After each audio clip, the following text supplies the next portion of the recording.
Welcome to another edition of TRA's Let's Talk Tax. I am Juanita Huburn, and we are, as always, pleased that you've joined us for another edition of this program. This program is going to be quite exciting because we're touching on a topic that I have never dealt with since I've been doing this program, and I'm sure some of you perhaps haven't really heard a discussion of this type. It is not the kind of program that we usually do. So I'm very happy to welcome, this is my first time chatting with him, but he's told me off camera that he's been here before, Roger Simon, who is the Supervisor for Customs, Excise and Trade Operations. And he's joined this week by Renelsa London. She's a Customs Officer, Trade Operations, Entry Processing Unit. So Roger and Renelsa, thank you for coming. Welcome. Thank you very much. So I just realized we're dealing with 2 R's this week as well, so that's an interesting coincidence. We're talking this week about arms and ammunition, and that is always something. I mean, just when you say those 2 words together, arms and ammunition, it does sound a little bit scary, because we have grown accustomed to arms and ammunition being, you know, for special people in special circumstances. Not just any person can walk off the street and get a gun, because when we talk about arms and ammunition, that's what we're talking about. But I know with the recent upsurge in crime and so on, lots of people have been clamoring for guns. They think, well, that's going to be their solution. Before we even get into how you can perhaps, if it's possible for you to get one, let me ask Roger a little bit about himself. Tell me what you do at the Ghana Revenue Authority, Roger. Well, I'm the supervisor for the Entry Processing Unit, Customs, Excise and Trade Operations at Camp Street. And I'm responsible for the routing of declarations and general supervision of the Entry Processing Unit.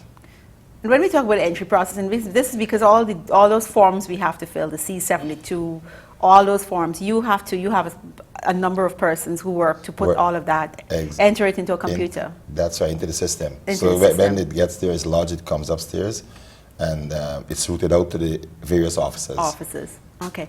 Is that tedious? Is it a lot of work? Do you have a lot of forms coming in on a daily basis? Approximately 260 and counting every day. Declarations. And each declaration has to be done in a timely manner. In a timely manner as well. So that's a lot.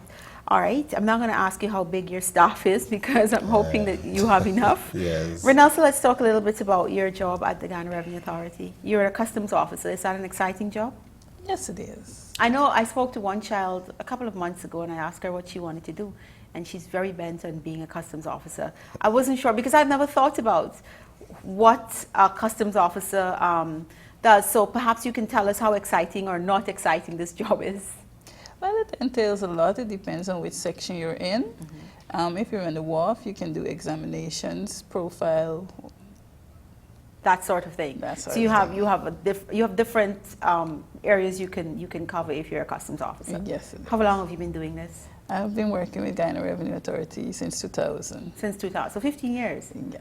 Wow, congratulations! Thank a lot you. of years. Do you enjoy it? Yes, I do. All right. Now we're talking about this exciting topic of arms and ammunition, and so we're talking guns. We're talking about things you can, guns and everything associated with arms and ammunition. Now, I'm going to ask Roger to define for us, if you can, just give us an explanation as to what arms and ammunition, based on what the Ghana Revenue Authority has to do. How do you classify it? Well, basically, when we talk about arms, we speak about guns, basically. We talk about guns, things you can shoot like revolvers, semi-automatic pistols, shotguns, and the like. Also inclusive, we have the crossbow, all that consider arms. And ammunitions are what people call the bullets, but it's ammunition.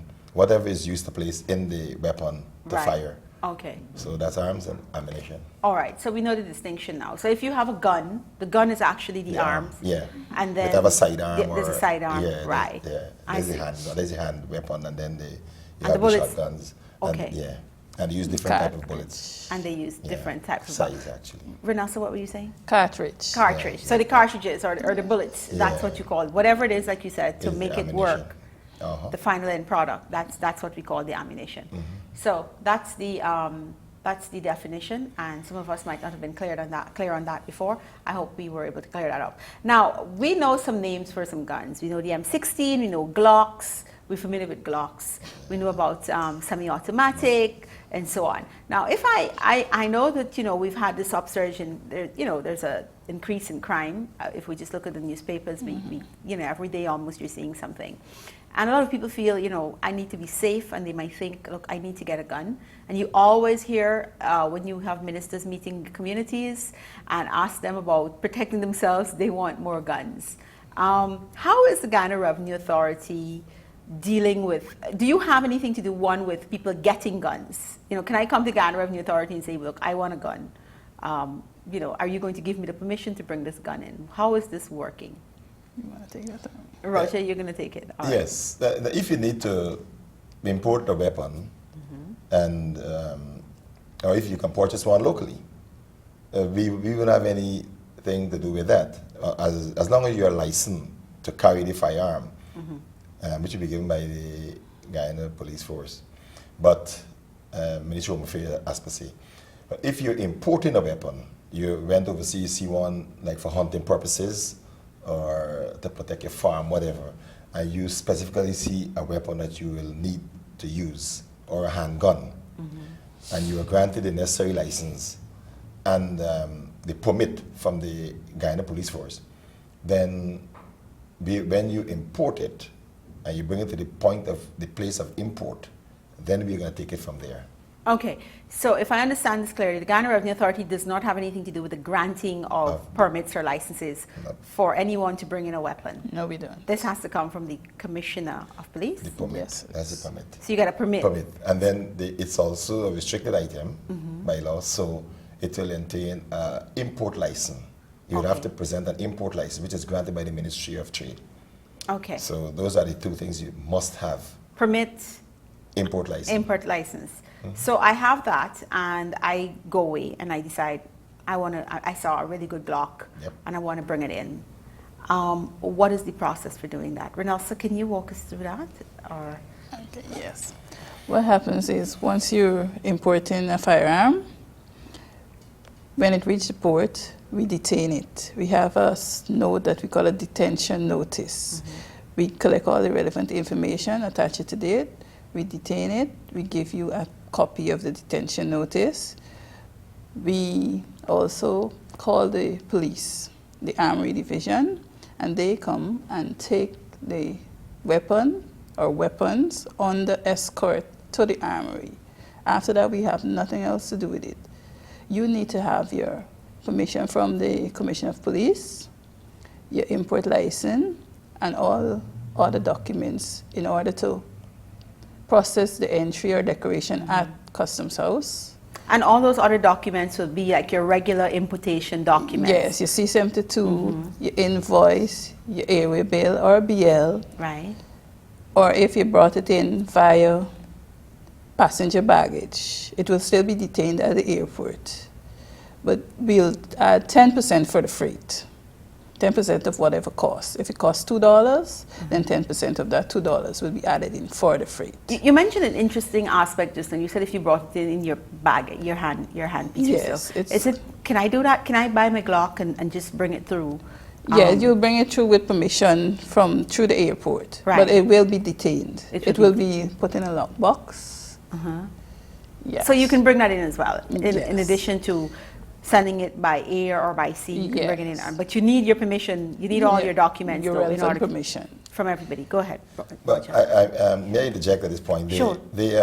When you bring in weapons by aircraft, especially small weapons, they ask you to declare it before you board the aircraft, and the captain will take possession of that handpiece or whatever you bring it in, your bag, and until you get to your final destination. Then it will be handed over to the custom authorities.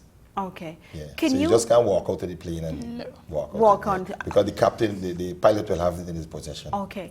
Here's a question I have to ask you, and I'm not sure if you can, but I want to ask you anyway. So if I, you know, a lot of people go to America and they buy their weapons over there, you know, it might be cheaper, it might be more available. But when I'm boarding, if I'm coming through JFK or so, do I need to have that permission slip from the commissioner, and so before I can even get it through JFK to here, or do you know what the process is?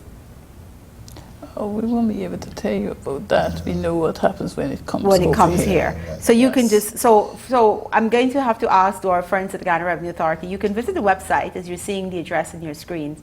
And of course, if you need more information, you can always give them a call, or you can call the commissioner's office that can give you some more information. But you obviously will need to get it through JFK if you're bringing it in your handpiece. So there might be, you would have to know what the requirements are for you to get it through JFK before you can get to CBJ.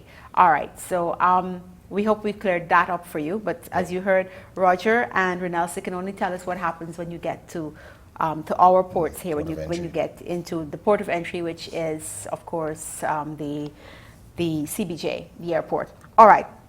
Let's get to now I'm interested in this. What kinds of weapons do you see coming in? I mean, do you see like a lot of weapons? Are people importing weapons? Are you seeing? Yes, they are.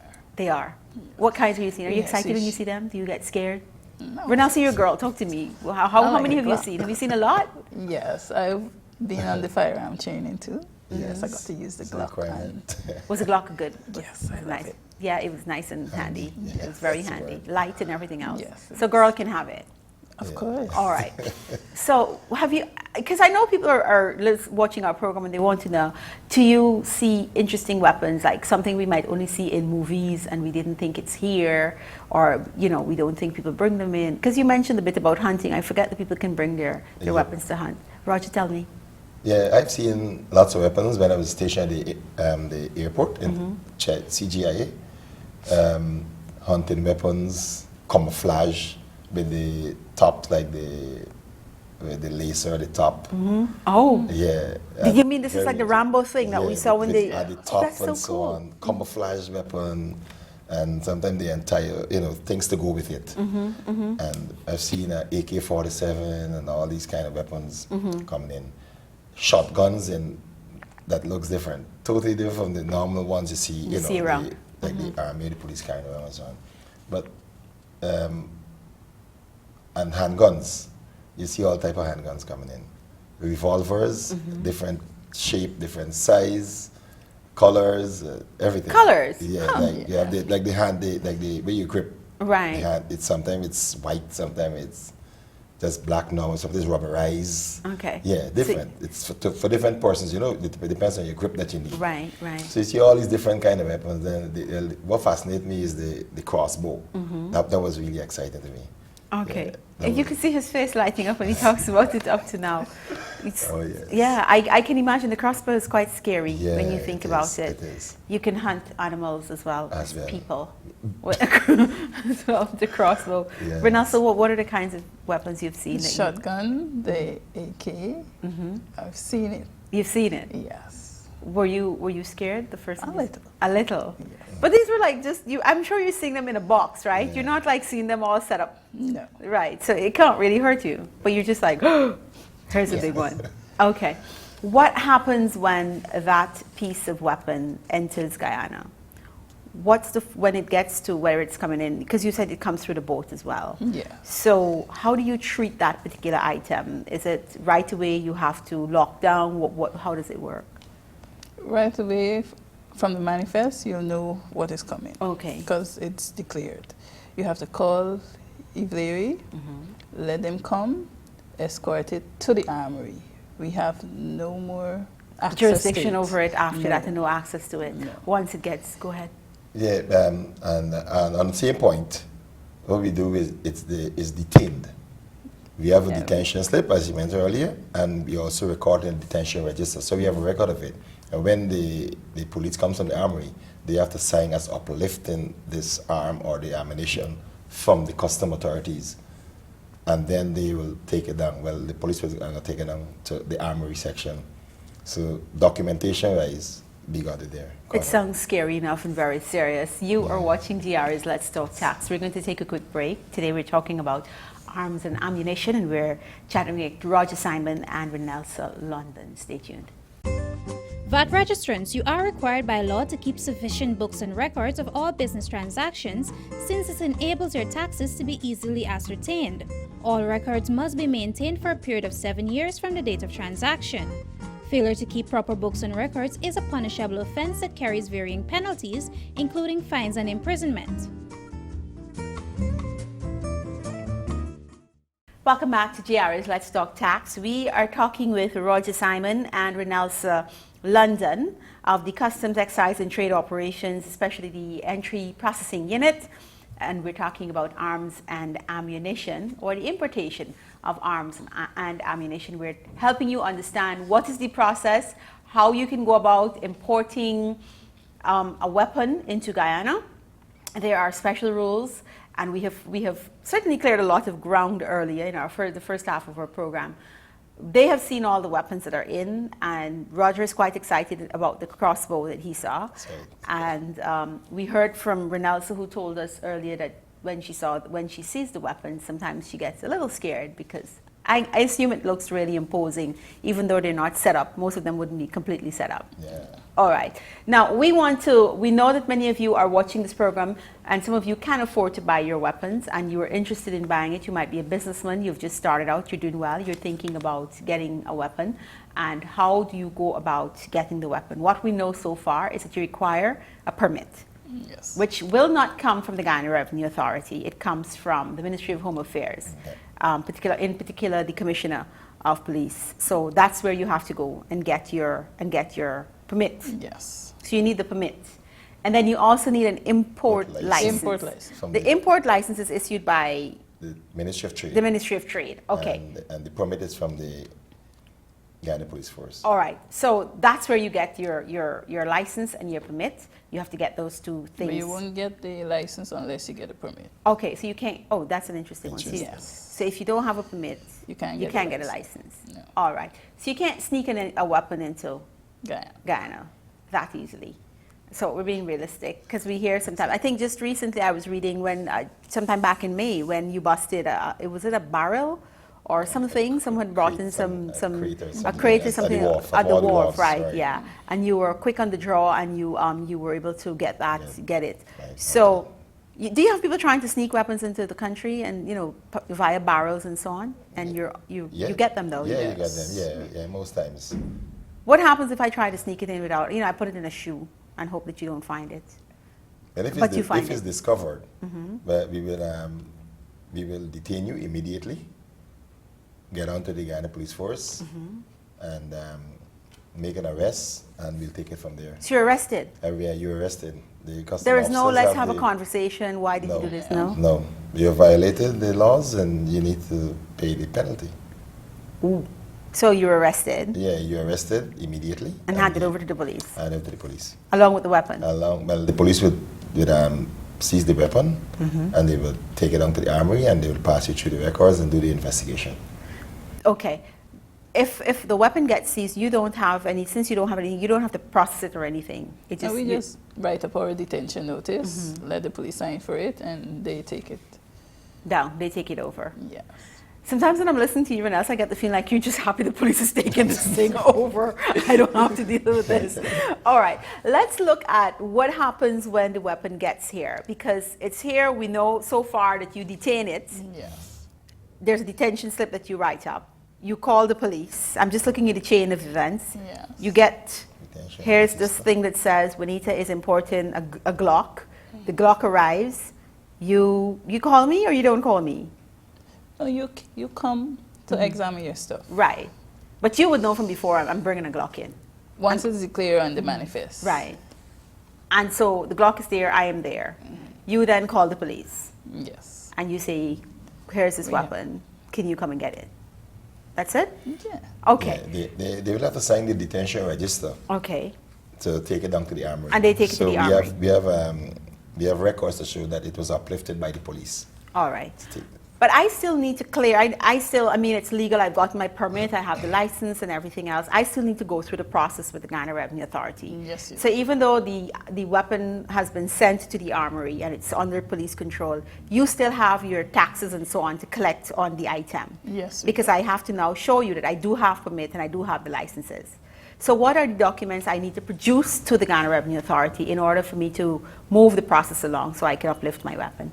Okay, first document, you must ensure that you have permission from the Commissioner of Police. Second, once he has granted that permission, you are sent to collect a license from the Ministry of Trade. Once a license has been granted too, you have to get a custom broker, a licensed custom broker, I should say.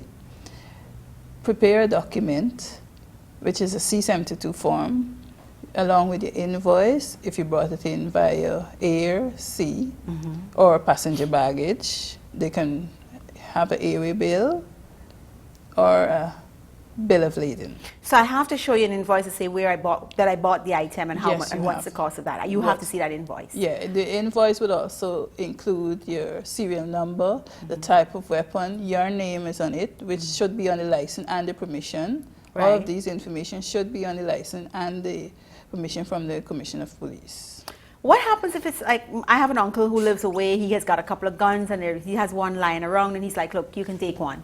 Well, he needs to issue it in the form of like a bill of sale, Sale, or bill okay, with so- all the relevant information, so we will know that, well, this weapon belongs to this invoice. Okay, so you have to have an invoice. Roger? Yes. And you have to get the information onto you, the serial number, the weapon type, and everything, Yeah. in order for you to get the permit.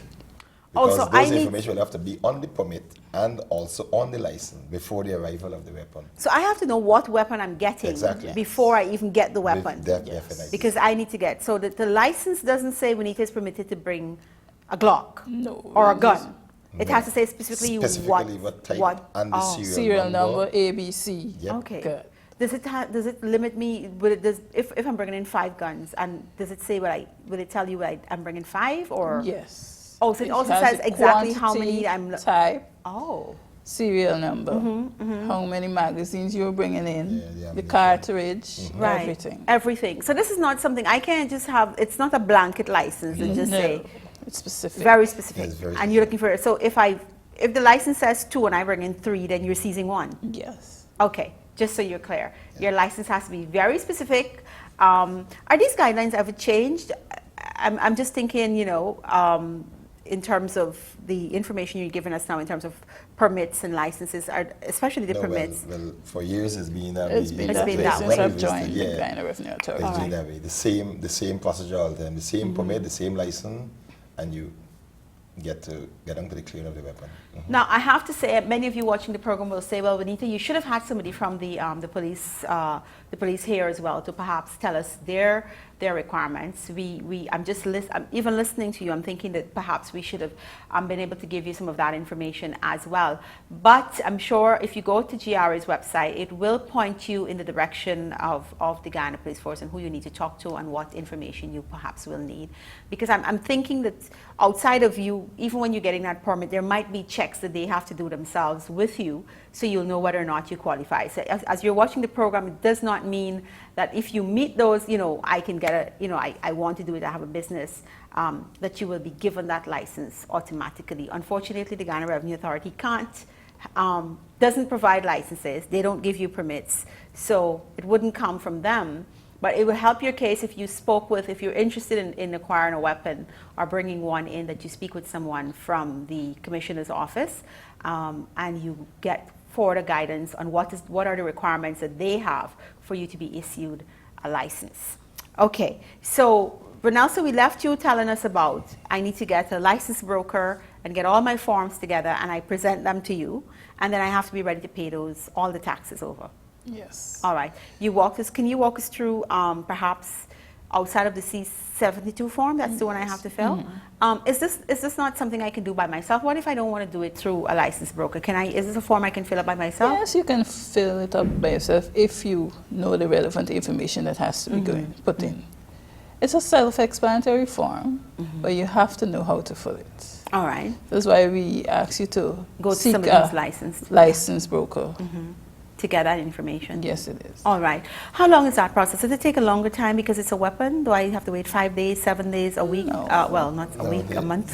The normal time when from lodgement of the C-72 declaration at the entry processing unit in Main Camp Street, is 3 days. That is where we give 3 days to get the wrong things.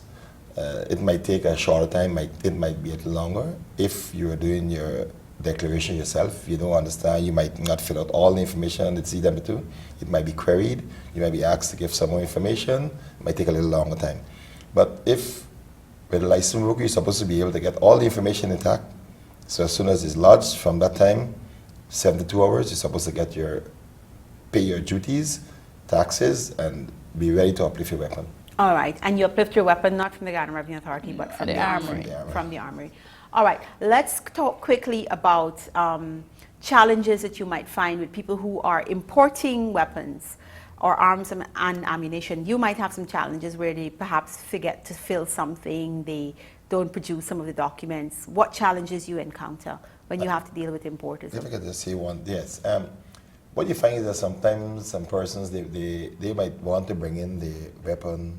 They might be given the weapon in a name. Like you said, your grandfather might have somebody, your uncle might give you a weapon. So it might come in, the invoice might proceed in that person's name. And the license and the permit. And the import license and the permit is in your name. So the invoice now is in your uncle's name. So there's one of the challenges that, Okay, so you have to make sure that everything is they just feel is to in call one the name. uncle and say, buy a weapon for me. I'm going to get the permit and license here. So when you submit the information to us now, and we check the import license, we check the thing, it's in your name, the permit. When we check the invoice, it's in your uncle's name. Doesn't work. No, it doesn't work. That'll be queried immediately. Okay. That's to get that rectified. Okay. That is one of the hiccups that we have. Okay. May I say something? Sure. The detention notice also have to be along with the entry too. So along with the permit, the detention notice from Guyana Revenue Authority, the license, the C-72, your invoice or BL, all that has to be along with the C-72 to submit it to us to process the C-72. All right. Well, let's just go back quickly to what Roger said about having your so every document associated with that weapon should be in Must your be name. in one name. One name. You can't have it in your husband's name and the gun is in somebody else's name. Nice. It doesn't work like that. No. Everything has to be in your name. Definitely. So the thing is, if you're getting your license and you've gotten your license, you have the permit, then you perhaps need to go buy your weapon yourself. You can't ask somebody to get it for you if that invoice is not going to be in your name because it's going to be queried. Any other challenges you have outside of that one when importers come to get their weapons? Sometimes there may be a mistake with the serial number. Okay. They have to rectify that. So you have to be very careful with the information that you're Yes. giving. This sounds like it's very Yes. serious. You have to check the serial number properly, make sure all numbers correspond. If Every it don't digit. correspond, then you Every have to digit correct. has to correspond. Every Yes, digit. every digit. Okay. So Serial number, model, brand, everything. it has must to be the co- same throughout, uniformity. Yes. And if you have atrocious handwriting like I have, when I have curly writing, so a 5 might end up looking like an 8, and that can be a problem. Yes, it all can right. be. So all of those things, and it will. I guess that will impact on the time too if you have to make these corrections. That's right. Yes. Renalsa, anything else you want to add in terms of challenges that you have with importers? Just those two, nothing else. Well, providing that everything is okay, we don't really have a lot of challenges. Challenges. That's No. about it. Roger, can you think? In terms of documentation, the people importing these things must understand that as a self-importer, or you might want to go through someone who brings in weapon, who's a dealer. It might be better for you because they would know the entire, the whole 9 yards, so to speak. But you of your own might not be au fait with everything. So my advice is get somebody who is a dealer in arms and ammunition.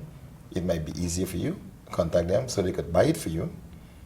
But if you see something specific you need to get and you visit, you frequent overseas, you can ensure you buy it in your name and get that. It will ease the process. Okay. Yes, I can see that because I mean I'm even thinking about what the process is if you're getting through JFK. If you're just bringing it, I don't know. We don't know either. No, So exactly. this is something you're going to have to know as well. And speaking of dealers and so on, I was just also thinking that some of the other things that you probably need to do is that if you don't do all the things that are required, it can become frustrating. And one of the things we didn't cover is what the cost is. You have the cost of the weapon, and Renelso can walk us through very, very quickly, because we have, I know you did say to me off camera that it's a percentage of the cost of the actual cost of the item. Yes. So what's that again? It's Okay, the arms and ammunition, the weapon itself, it's 70%. right. 70% duty, 16% VAT, $1 for every 1,000 stamp duty. The ammunition is 20% duty, 16% VAT, and the same $1 For every $1,000. $1,000. All right. So when you think about that, if you're looking to get a weapon, then you just heard how it's computed. It doesn't sound very, very expensive, but I guess the more expensive your weapon is, the more you will have to pay to the Ghana Revenue Authority. That's right. Well, Roger and Renelso, thank you very much for being on our program today. Time certainly went by quite quickly, Yes. and I did enjoy the conversation. Yes. All right. Thank you very much. Thank you. Yes. So we've come to the end of this week's edition of GRA's Let's Talk Tax, Arms and Ammunition, the importation of arms and ammunition. We spoke with Roger Simon, who is the supervisor for Customs, Excise and Trade Operations, and he was joined by Renelso London. She's a Customs Officer, Entry Processing Unit. My name is Juanita Huburn on behalf of the Production Department of the Ghana Revenue Authority. We wish you well, and we'll see you next time. So long now.